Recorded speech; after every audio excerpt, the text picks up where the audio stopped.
Sir ಇತ್ತೀಚೆಗೆ city Ravi ವಿಚಾರ city ರವಿದು ಒಂದು ಪ್ರಕರಣ ತಾವು ಇಲ್ಲಿ ಪ್ರತಿಕ್ರಿಯೆ ಕೊಟ್ಟಿಲ್ಲ. ಇಲ್ಲ ಅದು ಸಿಟಿ ರವಿ ಅವರ ಅಧ್ಯಾಯ ಕ್ಲೋಸ್ ಆಗಿದೆ. ಅದನ್ನು ಹೇಳಿರೋದು ಒಂದು ಹೇಳ್ತೀನಿ. ಸಿಟಿ ರವಿಯದು ಅವ್ರು ಅಂದದ್ದು ಶಬ್ದ ಬಗ್ಗೆ ನಂದು ತಕರಾರಿದೆ, ಅದಕ್ಕೆ ನಾ ಸಹಮತಿ ಇಲ್ಲ. ಆ ಶಬ್ದಕ್ಕೆ ನಾ ಏನಂದಾರು ಗೊತ್ತಿಲ್ಲ. ಅವ್ರು ಹೇಳ್ತಾರೆ ಅವ್ರು ಅಂದಿಲ್ಲತ್ತಾರು ಅಂದದ್ದು, ಅವ್ರು ಅಂದಿದ್ರ ತಪ್ಪು. ಅದ್ರ ಬಗ್ಗೆ ನಾ ಆದರೆ ಒಂದು ನೋಡ್ರಿ, ರಾಜಕಾರಣದಲ್ಲಿ ಓವರ್ ಸೈಟಿಗೆ ಭಾಳ CM ಇಬ್ರಾಹಿಂ ಇಂದಿರಾ ಗಾಂಧಿ ಏನು ಬೇಕಾಗಿ ಮಾತಾಡಿದ್ರು. CM ಇಬ್ರಾಹಿಂ ನಡೆದಾಗ ಇಂದಿರಾ ಗಾಂಧಿ ಪ್ರಧಾನಮಂತ್ರಿದಾಗ CM ಇಬ್ರಾಹಿಂ ಪದವಿ ಅವ್ರು ತೆಗೆದು ನೋಡಿ, ಹಿಂದಿ ಕ್ಲಿಪಿಂಗ್ ನೋಡ್ರಿ.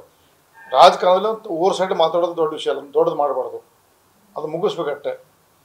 ಅದನ್ನು ರಾಜಕಾರಣದಲ್ಲಿ ನಾವು ಅದನ್ನು ವೈಯಕ್ತಿಕ ನಾವು ಯಾರೂ ರಾಜಕಾರಣದಲ್ಲಿ ಸುದ್ರಲ್ಲ, ಎಲ್ಲರೂ ತಪ್ಪು ಏನೋ ಮಾತಾಡ್ತಾರೆ. ಅದನ್ನು ಅಲ್ಲಿಗೆ ಕ್ಲೋಸ್ ಮಾಡಬೇಕಾಯ್ತು. ಅವ್ರನ್ನ ಅತಿ ದೊಡ್ಡದು ಮಾಡಿ ಅದನ್ನು ನಮ್ಮ ವಿಧಾನಸಭೆಗೆ ಒಂದು ಅಗೌರವ ತಂದಾರ ಅಂತ ಸಂದರ್ಭ ಇಚ್ಛೆ ಪಡ್ತೀನಿ. ನ್ಯೂಸ್ ಫಸ್ಟ್ ನಿರ್ಭೀತಿಯಿಂದ ನಿಮ್ಮ ಪರವಾಗಿ.